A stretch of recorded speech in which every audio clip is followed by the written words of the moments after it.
How to see the unread messages on Messenger. In today's guide, I'll be showing you how you can read the unread messages on Messenger. Let's get started. First, open the Messenger application on your device.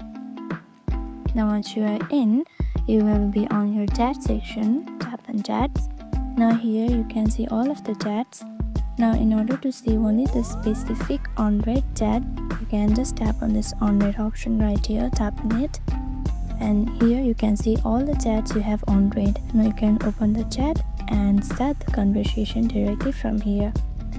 That's it. This is how easy it is to see the unread chats on Messenger. You can also tap on groups and see the group chats right here. And that's it. Hope this video helped you out. If it did, make sure to give this video a thumbs up and subscribe for more tips and tutorials. Thank you for watching, and I'll see you in the next video.